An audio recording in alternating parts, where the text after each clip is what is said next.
Hello friends, ഏവർക്കും market അപ്ഡേറ്റ്സിൻ്റെ ഒരു പുതിയ എപ്പിസോഡിലേക്ക് വീണ്ടും സ്വാഗതം.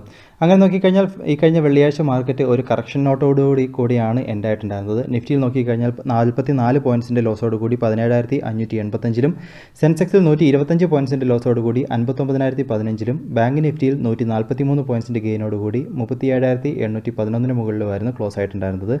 സെക്ടറൽ വൈസ് മാർക്കറ്റ് നോക്കിക്കഴിഞ്ഞാൽ മീഡിയ സെക്ടർ ആയിരുന്നു ഏറ്റവും നല്ലൊരു റാലി ഈ കഴിഞ്ഞ വെള്ളിയാഴ്ച കാഴ്ചവെച്ചത്. അതുപോലെ തന്നെ PSU ബാങ്ക്, റിയാലിറ്റി, മെറ്റൽ ഈ ഒരു സെക്ടറുകളിൽ നല്ലൊരു പ്രോഫിറ്റ് ബുക്കിങ്ങും കാണാനായിട്ട് ഉണ്ടായിരുന്നു.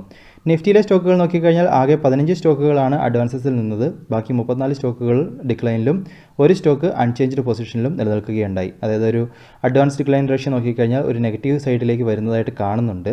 അതുപോലെ തന്നെ ബ്രോഡർ മാർക്കറ്റ് നോക്കിക്കഴിഞ്ഞാലും അവിടെയും ഒരു സെല്ലിംഗ് പ്രഷർ അനുഭവപ്പെട്ടതായിട്ടാണ് കണ്ടത്. മിഡ് ക്യാപ്പിൽ നോക്കിക്കഴിഞ്ഞാൽ 1.19% ലോസും, സ്മോൾ ക്യാപ്പിൽ 0.74% ലോസും റിപ്പോർട്ട് ചെയ്യപ്പെട്ടു. ഇനി നിഫ്റ്റിയുടെ ഒരു ഡെയിലി ചാർട്ടിലേക്ക് വന്നു കഴിഞ്ഞാൽ വെള്ളിയാഴ്ച നമുക്ക് നല്ലൊരു ശക്തമായിട്ടൊരു ഓപ്പണിംഗ് ആയിരുന്നു മാർക്കറ്റിൽ കണ്ടത് എങ്കിലും അതുപോലെ തന്നെ ഒരു റെക്കോർഡ് ഹൈ ക്രിയേറ്റ് ചെയ്തുവെങ്കിലും ആ ഒരു ലെവലുകൾ ഹോൾഡ് ചെയ്യാൻ നിഫ്റ്റിക്ക് സാധിച്ചിട്ടുണ്ടായിരുന്നില്ല.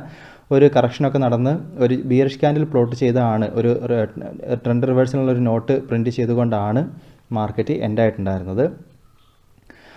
എന്നിരുന്നാലും നിഫ്റ്റിയെ സംബന്ധിച്ചിടത്തോളം വീക്ക്ലി ചാർട്ടിൽ നോക്കിക്കഴിഞ്ഞാൽ ഒരു ചെറിയൊരു ബുള്ളിഷ് ക്യാൻഡിൽ നമുക്ക് ഇതുവരെ നിലനിൽക്കുന്നുണ്ട്. അതുകൊണ്ട് തന്നെ കുറച്ച് ലോങ് ടൈമിലേക്ക് നോക്കിക്കഴിഞ്ഞാൽ ഒരു പോസിറ്റീവ് മൂഡ് പോലെ കാണുന്നു. എന്നിരുന്നാലും നമുക്ക് ഡെയിലി ചാർട്ടിൽ ഇപ്പോൾ ഒരു ട്രെൻഡ് റിവേഴ്സിനുള്ള ഒരു സാധ്യതകൾ നമ്മൾക്ക് പ്രിൻറ്റ് ചെയ്തിട്ടുണ്ട്. അതുമാത്രമല്ല ഇപ്പോഴുള്ള ഒരു ഗ്ലോബൽ മാർക്കറ്റിൻ്റെ സിറ്റുവേഷൻസ് നോക്കിക്കഴിഞ്ഞാലും അത്ര സപ്പോർട്ടീവായിട്ടല്ല നിലനിൽക്കുന്നത്. നമുക്ക് ആ ഡാറ്റ നോക്കാം.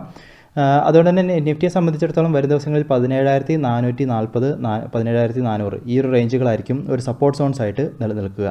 അപ്പോൾ ഈ ഒരു ലെവലുകൾ നമുക്ക് വരും ദിവസങ്ങളിൽ നിഫ്റ്റി ഹോൾഡ് ചെയ്ത് കഴിഞ്ഞാൽ നമുക്ക് നിഫ്റ്റിയിൽ വീണ്ടും ഒരു കൺസോളിഡേഷനോ അല്ലെങ്കിൽ അതിനുശേഷമുള്ള റാലിക്കുള്ള സാധ്യതകൾ നമുക്ക് പ്രതീക്ഷിക്കാം. ഈ ഒരാഴ്ച അതുപോലെ തന്നെ ഗ്ലോബൽ മാർക്കറ്റുകൾ നോക്കിക്കഴിഞ്ഞാലും ഒരു പ്രത്യേകിച്ചുള്ളൊരു ഇവൻറ്റുകൾ മാർക്കറ്റിനെ മൂവ് ചെയ്യാനുള്ള ഒരു പ്രത്യേകിച്ചുള്ളൊരു ഇവൻറ്റുകൾ നമ്മൾക്ക് നിലനിൽക്കുന്നില്ല. ആകെയുള്ളത് ഈ ചൊവ്വ ബുധനാഴ്ച 21-22 തീയതികളിൽ നടക്കാൻ പോകുന്ന US ഫെഡറൽ റിസർവ് മീറ്റിംഗ് ആണ്. അപ്പോൾ അതിൻ്റെ ഔട്ട്കം ആയിരിക്കും ആകപ്പാടെ മാർക്കറ്റ് അല്ലെങ്കിൽ ഗ്ലോബൽ മാർക്കറ്റ് വാച്ച് ചെയ്യുന്ന ഒരു ഡാറ്റയായിട്ട് നിലനിൽക്കുന്നത്. അതിൽ തന്നെ ജപ്പാനിലും ഒരു മീറ്റിംഗ് നടക്കുന്നു, എക്കണോമിക് മീറ്റിംഗ്. അപ്പോൾ ആ ഒരു 2 മീറ്റിങ്ങുകൾ മാത്രമാണ് നമുക്ക് പ്രധാനമായിട്ടും ഗ്ലോബൽ ലെവലിൽ വാച്ച് ചെയ്യാനുള്ള ഒരു ഡാറ്റയായിട്ട് നിലനിൽക്കുന്നത്. എന്നിരുന്നാലും US മാർക്കറ്റിനെ സംബന്ധിച്ചിടത്തോളം അവർ ഇൻട്രസ്റ്റ് റേറ്റ് ഒക്കെ അതേപോലെ തന്നെ കീപ്പ് ചെയ്യാനുള്ള സാധ്യതകളാണ് അനലിസ്റ്റുകളൊക്കെ പറയുന്നത്. അത് വീണ്ടും ഒരു നാരോ ചെയ്യാനുള്ള ഒരു സാധ്യതകളൊന്നും ഈ ഒരു സമയത്ത് അവർ പ്രഡിക്റ്റ് ചെയ്തിട്ടില്ല. അപ്പോൾ ആ ഒരു ഡാറ്റ ഒഴിച്ച് കഴിഞ്ഞാൽ നമുക്ക് വേറൊരു മേജർ ഇവൻറ്റ്സ് ഇല്ല എന്നുള്ളത് കൊണ്ട് തന്നെ മാർക്കറ്റ് ഒരു പക്ഷേ ഒരു കൺസോളിഡേഷൻ അല്ലെങ്കിൽ ഒരു റേഞ്ച് ബൗണ്ടറായിട്ട് പോകാനുള്ള സാധ്യതകളാണ് നമുക്ക് ഈ ഒരാഴ്ച കാണാനായിട്ട് നിൽക്കുന്നത്. അപ്പോൾ നമുക്ക് അങ്ങനത്തെ ഒരു മൂവുകൾ ഒരു സൈഡ് വേ റാലിക്കോ അല്ലെങ്കിൽ കൺസോളിഡേഷനോ ഒരു സാധ്യതകൾ നമുക്ക് പ്രതീക്ഷിക്കാം. അതുപോലെ തന്നെ ഈ ഒരു ഓവർബോട്ട് റീജിയനിൽ RSI ഇൻഡിക്കേറ്റർ നിലനിൽക്കുന്നു എന്നുള്ളത് കൊണ്ട് തന്നെ ഒരു കൺസോളിഡേഷൻ നടക്കുന്നത് മാർക്കറ്റിന് ഹെൽത്തി ആയിരിക്കും ഈ ഒരു സമയത്ത്. അപ്പോൾ നമ്മൾ കഴിഞ്ഞ ആഴ്ചകളിൽ കണ്ടതുപോലെ ഒരു കൺസോളിഡേഷൻ നടന്നു കഴിഞ്ഞാൽ വീണ്ടും ഒരു ഹെൽത്തി ആയിട്ടുള്ള അടുത്തൊരു റാലികളുള്ളൊരു തയ്യാറെടുപ്പുകൾ നമുക്ക് നിഫ്റ്റിയിൽ കാണാനായിട്ട് സാധിക്കും. അതുകൊണ്ട് തന്നെ ഈ ഒരാഴ്ച നിങ്ങൾ സ്വിംഗ് ട്രേഡറോ അല്ലെങ്കിൽ ഷോർട്ട് ടൈം ട്രേഡറോ ഒക്കെ ആണെങ്കിൽ കുറച്ചൊന്ന് കോഷ്യസ് ആയിട്ട് ഈ ഒരാഴ്ച മാർക്കറ്റിനെ സമീപിക്കുക. കാരണം നമുക്ക് ഈ ഒരാഴ്ച ഒരു റേഞ്ച് അങ്ങനെ മാർക്കറ്റിൻ്റെ ട്രെൻഡ് ഒന്ന് ഐഡൻറ്റിഫൈ ചെയ്യുന്നതിനായിട്ട്. അല്ല ലോങ് ടൈം ഇൻവെസ്റ്റേഴ്സൊക്കെ ആണെങ്കിൽ ഒരു ഭയപ്പെടാനുള്ള പ്രത്യേകിച്ചുള്ളൊരു കാരണങ്ങൾ നമുക്ക് ഈ ഒരു സമയത്തില്ല. അതുകൊണ്ട് തന്നെ സ്വിംഗ് ട്രേഡറും ഷോർട്ട് ടൈം ഇൻവെസ്റ്റേഴ്സൊക്കെ ആയിട്ടുള്ളവർ ഒന്ന് കോഷ്യസ് ആയിട്ട് ഈ ഒരാഴ്ച മാർക്കറ്റിനെ വാച്ച് ചെയ്യുന്നത് നല്ലതായിരിക്കും. അപ്പോൾ 17,440 ലെവലുകൾ നമ്മൾക്ക് വരുന്ന ദിവസങ്ങളിൽ ഒരു ഇമീഡിയറ്റ് സപ്പോർട്ട് സോൺസ് ആയിട്ട് അല്ലെങ്കിൽ ഒരു മേജർ സപ്പോർട്ട് സോൺസ് ആയിട്ട് ഈ ഒരു സമയത്ത് നിലനിൽക്കുന്നുണ്ട്. ഇനി ബാങ്ക് നിഫ്റ്റിയിലേക്ക് വന്നു കഴിഞ്ഞാൽ ബാങ്ക് നിഫ്റ്റിൻ്റെ ചാർട്ടിൽ ബാങ്ക് നിഫ്റ്റിയെ സംബന്ധിച്ചിടത്തോളം കഴിഞ്ഞ ആഴ്ച അനൗൺസ് ചെയ്ത ബാങ്കിങ് റീഫോംസ് അതുപോലെ ബാഡ് ബാങ്കിൻ്റെ അനൗൺസ്മെൻറ്റുകളൊക്കെ ബാങ്ക് നിഫ്റ്റിനെ പുതിയൊരു 38,000 മുകളിലേക്ക് കൊണ്ടുപോയി എങ്കിലും പുതിയ റെക്കോർഡ് ഹൈയിലേക്ക് കൊണ്ടുപോയി എങ്കിലും പിന്നീട് ഒരു സെല്ലിംഗ് പ്രഷറുകൾ കാണാനായിട്ടുണ്ടായിരുന്നു. അപ്പോൾ അനൗൺസ്മെൻറ്റുകൾക്കൊക്കെ ശേഷം പിന്നീട് ഒരു സെല്ലിംഗ് പ്രഷർ കൊടുത്ത് ഒരു ഇൻഡിസീവ് പാറ്റേൺ ഫോം ചെയ്താണ് ബാങ്ക് നിഫ്റ്റി എൻഡ് ആയിട്ടുള്ളത്. ബാങ്ക് നിഫ്റ്റിയെ സംബന്ധിച്ചിടത്തോളം 37,200 റേഞ്ചുകൾ ഒരു സപ്പോർട്ട് സോൺസ് ആയിട്ട് ഈ ഒരു വരുന്ന ദിവസങ്ങളിൽ നിലനിൽക്കും. അതുമാത്രമല്ല ബാങ്ക് നിഫ്റ്റിയെ സംബന്ധിച്ചിടത്തോളം വീക്ക്ലി ക്യാൻഡിലും ഒരു ബുള്ളിഷായിട്ടാണ് ഈ ഒരു സമയത്ത് കാണാനായിട്ടുള്ളത്. അപ്പോൾ നമുക്ക് ഈ ഒരാഴ്ചയും ബാങ്ക് നിഫ്റ്റിനെയും ഒന്ന് വാച്ച് ചെയ്യാം എങ്ങനെയുണ്ട് എന്നുള്ളത്. നമുക്ക് ഇനി വരുന്ന ദിവസങ്ങളിൽ ഒരു 38,220 മുകളിലേക്ക് പോവുകയാണ് എങ്കിൽ 38,500, 39,000 ആ ഒരു ലെവലുകളിലേക്കുള്ള റാലികൾ നമുക്ക് ബാങ്ക് നിഫ്റ്റിയിൽ പ്രതീക്ഷിക്കാം. ഇനി ഗ്ലോബൽ മാർക്കറ്റുകളിലേക്ക് നോക്കിക്കഴിഞ്ഞാൽ US മാർക്കറ്റുകളൊക്കെ ഒരു നെഗറ്റീവ് നോട്ടിലാണ് എൻഡ് ആയിട്ടുള്ളത്. അതുപോലെ തന്നെ യൂറോപ്യൻ മാർക്കറ്റുകളിലേക്ക് നോക്കിക്കഴിഞ്ഞാലും അവിടെയും ഒരു നെഗറ്റീവ് നോട്ടിലാണ് മാർക്കറ്റ് നിലനിൽക്കുന്നത്. ഏഷ്യൻ മാർക്കറ്റുകളിലേക്ക് വന്നു കഴിഞ്ഞാൽ അവിടെയും നമുക്കൊരു SGX നിഫ്റ്റിയൊക്കെ ഏകദേശം 100 പോയിൻറ്റ്സിന് മുകളിൽ ഡിക്ലൈനിലാണ് ഈ ഒരു സമയത്ത് നിലനിൽക്കുന്നത്. അതുകൊണ്ട് തന്നെ മാർക്കറ്റ് ഈ ഒരാഴ്ച അല്ലെങ്കിൽ നമുക്ക് ഈ നാളെ ഒരു കറക്ഷനിലേക്ക് പോകാനുള്ളൊരു സാധ്യതകൾ നിലനിൽക്കുന്നുണ്ട്. SGX നിഫ്റ്റി 111 പോയിൻറ്റ്സ് ഡൗണിൽ നിലനിൽക്കുന്നു. അത് യൂറോപ്യൻ മാർക്കറ്റുകളും US മാർക്കറ്റുകളെല്ലാം തന്നെ നെഗറ്റീവിലാണ്. ഏഷ്യൻ മാർക്കറ്റുകൾ മൊത്തത്തിൽ നോക്കിക്കഴിഞ്ഞാൽ ഒരു മിക്സഡ് ട്രെൻഡാണ്. എന്നിരുന്നാലും SGX നിഫ്റ്റി ഇപ്പോൾ 17,490 അത്രയൊരു പോയിൻറ്റ്സ് ഡൗണിലാണ് നിലനിൽക്കുന്നത്. അപ്പോൾ നമുക്ക് നോക്കിക്കഴിഞ്ഞാൽ 17,400 440 റേഞ്ചുകളാണ് സപ്പോർട്ട് സൈഡ് നിലനിൽക്കുന്നത്. തീർച്ചയായിട്ടും നാളെ രാവിലെയും SGX നിഫ്റ്റി ഒന്ന് വാച്ച് ചെയ്യുക. അപ്പോൾ നമുക്ക് അതിനെ ബേസ് ചെയ്തുള്ളൊരു ഓപ്പണിംഗ് നമുക്ക് ഇന്ത്യൻ മാർക്കറ്റുകളിൽ പ്രതീക്ഷിക്കാം. എന്നിരുന്നാലും നിങ്ങളൊന്ന് കോഷ്യസ് ആയിട്ട് നാളെ മാർക്കറ്റിനെ വാച്ച് ചെയ്യുന്നത് നല്ലതായിരിക്കും. അതുപോലെ തന്നെ രൂപയുടെ മൂല്യത്തിൽ ഡോളറിന് അഗെയിൻസ്റ്റ് ആയിട്ട് ചെറിയൊരു ഗെയിൻ കാണാനായിട്ടുണ്ടായിരുന്നു. 73.48 ട്രേഡ് ഉണ്ടായിരിക്കുന്നത്. ഇൻസ്റ്റിറ്റ്യൂഷൻ ആക്ടിവിറ്റി നോക്കിക്കഴിഞ്ഞാൽ ഫോറിൻ ഇൻസ്റ്റിറ്റ്യൂഷൻ്റെ ഭാഗത്തു നിന്ന് വെള്ളിയാഴ്ചയും പർച്ചേസിലാണ് നിലനിൽക്കുന്നത്. 1,552 കോടിയുടെ നെറ്റ് ഇൻവെസ്റ്റ്മെൻറ്റ് ക്യാഷ് മാർക്കറ്റിൽ വന്നിട്ടുണ്ട്. അതുപോലെ തന്നെ ഡൊമസ്റ്റിക് ഇൻസ്റ്റിറ്റ്യൂഷൻ്റെ ഭാഗത്തു നിന്ന് 1,398 കോടിയുടെ നെറ്റ് വിത്ഡ്രോവലും ക്യാഷ് മാർക്കറ്റിൽ ഉണ്ടായിട്ടുണ്ട്. അപ്പോൾ ഈ ഒരു മാസം ഇതുവരെ നോക്കിക്കഴിഞ്ഞാൽ ഫോറിൻ ഇൻസ്റ്റിറ്റ്യൂഷൻ നല്ല രീതിയിൽ ബുള്ളിഷായിട്ടാണ് അല്ലെങ്കിൽ നല്ലൊരു ബൈയിങ് മോഡിലാണ് നിലനിൽക്കുന്നത്. അത് മാർക്കറ്റിന് ഒരു അഡ്വാൻറ്റേജ് ആയിട്ട് നിലനിൽക്കുന്നു. എന്നിരുന്നാലും ഇപ്പോൾ ഈ ഒരു സമയത്ത് മാർക്കറ്റിൻ്റെ സിറ്റുവേഷൻസ് ഒക്കെ നോക്കിക്കഴിഞ്ഞാൽ നാളെ ഒരു കറക്ഷനുള്ളൊരു സാധ്യതകൾ, വീണ്ടും ചെറിയൊരു കറക്ഷനുള്ളൊരു സാധ്യതകൾ ഈ സമയത്ത് പ്രിൻറ്റ് ചെയ്യുന്നുണ്ട്. ഇനി അടുത്തായിട്ട് സ്റ്റോക്കുകളെ സംബന്ധിച്ചിടത്തോളം ഈ ഒരാഴ്ച മാർക്കറ്റിൻ്റെ മൂവുകൾ വാച്ച് ചെയ്ത് എൻട്രികൾ കൊടുക്കുന്ന കാര്യം ശ്രദ്ധിക്കുക. കാരണം നമ്മൾ ഇതിനു മുമ്പ് പറഞ്ഞ സ്റ്റോക്കുകളിലെല്ലാം തന്നെ ഒരു ട്രെൻഡ് റിവേഴ്സിനുള്ള സാധ്യതകൾ ഇതുവരെ മാർക്കറ്റിൽ പ്രിൻറ്റ് ചെയ്തിട്ടുണ്ട്. കൺഫർമേഷൻ ആയിട്ടില്ല, ട്രെൻഡ് റിവേഴ്സിനുള്ള സാധ്യതകൾ പ്രിൻറ്റ് ചെയ്തിട്ടുണ്ട്. അതുകൊണ്ട് തന്നെ വരും ദിവസങ്ങളിൽ വീണ്ടും ഒരു കൺഫർമേഷൻ ആയി കഴിഞ്ഞാൽ നമുക്ക് ഒരു പ്രോഫിറ്റ് ബുക്കിങ്ങിലേക്ക് ഈ ഒരാഴ്ച പോകുന്ന കാര്യം ശ്രദ്ധിക്കുക, സ്വിംഗ് ട്രേഡേഴ്സ് ആയിട്ടുള്ളവരൊക്കെ. ഇനി ഡാബറിനെ സംബന്ധിച്ചിടത്തോളം ഒരു ബുള്ളിഷ് ബ്രേക്കൗട്ടുകൾ കഴിഞ്ഞ കുറച്ച് നാളത്തെ ഒരു കൺസോളിഡേഷന് ശേഷം ഒരു ബുള്ളിഷ് ബ്രേക്കൗട്ടുകൾ നടന്നിട്ടുണ്ട്. അതുകൊണ്ട് തന്നെ നാളെ ഈ ഒരു സ്റ്റോക്കിനെ ഒന്ന് ട്രാക്ക് ചെയ്യുക. നമുക്ക് മാർക്കറ്റിൻ്റെ ട്രെൻഡും വാച്ച് ചെയ്തതിന് ശേഷം മാത്രം ഈ ഒരു സ്റ്റോക്കിനെ ഒന്ന് കൺസിഡർ ചെയ്യുക. 655 മുകളിലേക്ക് 656 മുകളിലേക്കൊക്കെ പോവുകയാണെങ്കിൽ ഒരു പോസിബിലിറ്റി നിലനിൽക്കുന്നുണ്ട്. ഇൻ്റലക്ട് ഡിസൈനറിനെ സംബന്ധിച്ചിടത്തോളം നമ്മളൊരു ബുള്ളിഷ് ഒരു റിവേഴ്സലിൻ്റെ കാര്യങ്ങൾ പറഞ്ഞിരുന്നുവെങ്കിലും ഇന്ന് വീണ്ടും ഒരു റൈസ് ഉണ്ടായി. എന്നിരുന്നാലും ഒരു ഷൂട്ടിംഗ് സ്റ്റാറിന് കണക്കുള്ള ഒരു റിവേഴ്സലിനുള്ള സിമ്പിളുകൾ വീണ്ടും പ്ലോട്ട് ചെയ്തിട്ടാണ് ഈ ഒരു സ്റ്റോക്ക് എൻഡായിട്ടുള്ളത്. അപ്പോൾ നമുക്ക് ഒരു റാലിക്കുള്ളൊരു കൺഫർമേഷൻ നമുക്ക് ഇനിയും ആയിട്ടില്ല ഈ ഒരു സ്റ്റോക്കിനെ സംബന്ധിച്ചിടത്തോളം. അതുമാത്രമല്ല നമ്മളിതിന് മുമ്പ് പറഞ്ഞ് ട്രാക്ക് ചെയ്തുകൊണ്ടിരുന്ന സ്റ്റോക്കുകളെല്ലാം തന്നെ നോക്കിക്കഴിഞ്ഞാൽ ഒരു ട്രെൻഡ് റിവേഴ്സൽ സിമ്പിൾസ് ആണ് ഇതുവരെ കാണാനുള്ളത്. അതുകൊണ്ട് തന്നെ വരും ദിവസങ്ങളിൽ ഒന്ന് കോഷ്യസ് ആയിട്ട് വാച്ച് ചെയ്യുക.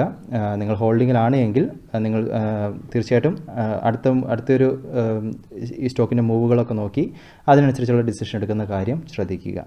ഇനി പ്രധാനപ്പെട്ട അപ്ഡേറ്റുകളിലേക്ക് പോയി കഴിഞ്ഞാൽ ആദ്യമേ തന്നെ റെയിൽ വികാസ് നിഗത്തെ സംബന്ധിച്ചിടത്തോളം അവർ മധ്യപ്രദേശ് മെട്രോ റെയിൽ കോർപ്പറേഷൻ്റെ ഭാഗത്തു നിന്നും 1,035 കോടി വർത്ത് ചെയ്യുന്ന ഓർഡറുകൾ വിൻ ചെയ്തതായിട്ട് കാണിച്ചിരിക്കുന്നു. വെള്ളിയാഴ്ച ഈ ഒരു സ്റ്റോക്ക് 0.5% ലോസിലാണ് ഉണ്ടായിരിക്കുന്നത്. ഈ ഒരു മാസം മുഴുവൻ നോക്കുമ്പോൾ 6.74% വർധനവ് ഈ ഒരു സ്റ്റോക്കിൽ കാണാനായിട്ടുണ്ടായിരുന്നു.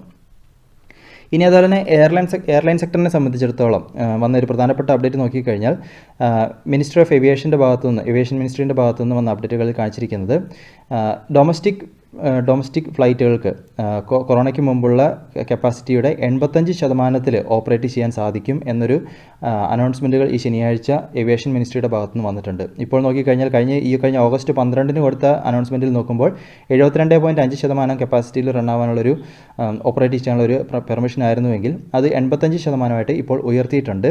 ഇത് ഏവിയേഷൻ സ്റ്റോക്കുകൾക്ക് ഒരു ആശ്വാസകരമായ വാർത്തയാണ്. അപ്പോൾ പ്രത്യേകിച്ചും ഇൻഡിഗോ അതുപോലെ തന്നെ SpiceJet ഒക്കെ ഈ ഒരു ന്യൂസിനെ തുടർന്ന് വീണ്ടും ഒരു റാലിക്കുള്ള സാധ്യതകൾ പ്രതീക്ഷിക്കുന്നുണ്ട്. അതുമാത്രമല്ല ഓഗസ്റ്റ് മാസത്തിലെ എയർ ട്രാഫിക് ഡാറ്റ പാസഞ്ചർ ഡാറ്റയൊക്കെ വന്നിട്ടുണ്ട്. അപ്പോൾ അതിൽ നോക്കുമ്പോൾ പാസഞ്ചർ ട്രാഫിക്കിൽ 33.8% വർധനവാണ് ഓഗസ്റ്റ് മാസത്തിൽ റിപ്പോർട്ട് ചെയ്തിരിക്കുന്നത് ജൂലൈ മാസത്തെ അപേക്ഷിച്ച്. അതുപോലെ തന്നെ സീറ്റ് ഒക്യുപ്പൻസി നോക്കുമ്പോൾ അതും 70% മുകളിലേക്ക് വന്നിട്ടുണ്ട്. അതുമാത്രമല്ല പാസഞ്ചർ ലോഡ് ഫാക്ടേഴ്സ് നോക്കുമ്പോൾ SpiceJetനെ സംബന്ധിച്ചിടത്തോളം 79.6% ഉയർന്നിരിക്കുന്നു. ജൂലൈയിൽ നോക്കുമ്പോൾ 74.6% പാസഞ്ചർ ലോഡ് ഫാക്ടർ SpiceJetന് നിന്നത്.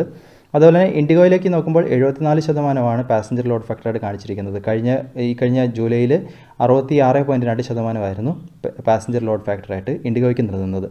അപ്പോൾ വീണ്ടും യാത്രക്കാരൊക്കെ വർദ്ധിക്കുന്നതൊക്കെ ഈ ഒരു ഏവിയേഷൻ സ്റ്റോക്കുകളിലേക്ക് വീണ്ടും ഒരു ബൂമിനുള്ളൊരു സാധ്യതകൾ പ്രതീക്ഷിക്കുന്നുണ്ട്. അത് മാത്രമല്ല പ്രത്യേകിച്ചും ഏവിയേഷൻ മിനിസ്ട്രിയുടെ ഭാഗത്ത് നിന്ന് വന്ന ഈ ഒരു അപ്ഡേറ്റ് ഫ്ലൈറ്റ് കപ്പാസിറ്റി അത് 85% ഉയർത്തുന്നതൊക്കെ ഈ ഒരു ഏവിയേഷൻ സ്റ്റോക്കുകൾക്ക് നല്ലൊരു ന്യൂസായിട്ട് നിലനിൽക്കുന്നു. ഇൻഡിഗോയിൽ നോക്കിക്കഴിഞ്ഞാൽ ഏകദേശം 11% വർധനവായിരുന്നു ഈ കഴിഞ്ഞ വെള്ളിയാഴ്ച റിപ്പോർട്ട് ചെയ്തത്. അതെല്ലാം ഈ ഒരു മാസം മുഴുവൻ നോക്കുമ്പോൾ 15% വർധനവ് ഇൻഡിഗോയിൻ്റെ സ്റ്റോക്കിൽ റിപ്പോർട്ട് ചെയ്തിട്ടുണ്ട്.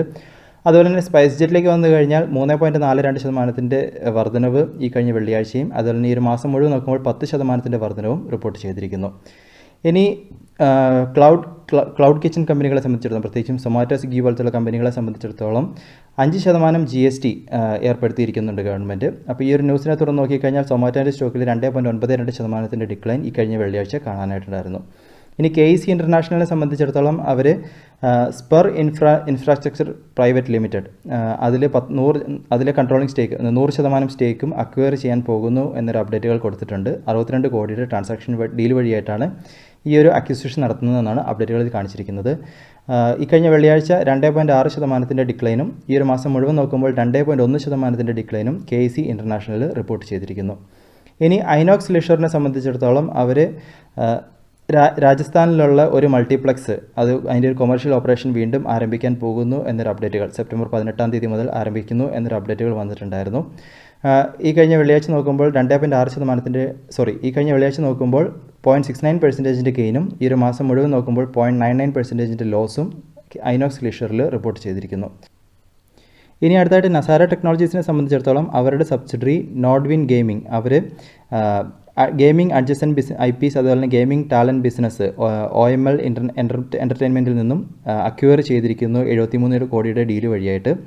അപ്പോൾ ഈ ഒരു സ്റ്റോക്ക് നസാര ടെക്നോളജീസിൽ നോക്കുമ്പോൾ ഈ കഴിഞ്ഞ വെള്ളിയാഴ്ച 3.9% ഡിക്ലൈനും ഈ ഒരു മാസം മുഴുവൻ നോക്കുമ്പോൾ 13% വർധനവും ഈ ഒരു സ്റ്റോക്കിൽ റിപ്പോർട്ട് ചെയ്തിട്ടുണ്ട്. ഇനി ഈ ഒരാഴ്ച IPO വിഭാഗത്തിലേക്ക് വന്നു കഴിഞ്ഞാൽ Paras defence and space technologies ഇവരുടെ IPO സെപ്റ്റംബർ 21 ഓപ്പൺ ആവുകയാണ്. 23 വരെ സബ്സ്ക്രിപ്ഷനുള്ള വിൻഡോ ഓപ്പൺ ആയിട്ടുണ്ടാവും. 165 മുതൽ 175 രൂപ പെർ ഷെയറിലാണ് പ്രൈസ് ബാൻഡ് ഫിക്സ് ചെയ്തിരിക്കുന്നത്. അതുപോലെ തന്നെ സാൻസെര എഞ്ചിനീയറിംഗിൻ്റെ IPO സെപ്റ്റംബർ 24 ഈ മാർക്കറ്റിൽ ലിസ്റ്റാകാൻ പോകുന്നു. അപ്പോൾ ഇതൊക്കെയാണെന്ന് പറഞ്ഞാൽ പ്രധാനപ്പെട്ട അപ്ഡേറ്റുകളായിട്ട് നിലനിൽക്കുന്നത്. തീർച്ചയായിട്ടും ഈ പറഞ്ഞ ന്യൂസുകളും സ്റ്റോക്കുകളും നിങ്ങളുടെ അനാലിസിസിനായിട്ട് മാത്രം ഉപയോഗിക്കുക. അതുപോലെ കണ്ടെത്തുന്ന കാര്യങ്ങളൊക്കെ തീർച്ചയായിട്ടും ഷെയർ ചെയ്യുക. പുതിയ അപ്ഡേറ്റ്സ് ഒക്കെ ആയിട്ട് നമുക്ക് വീണ്ടും കാണാം. അതുവരെ this is Tony signing off.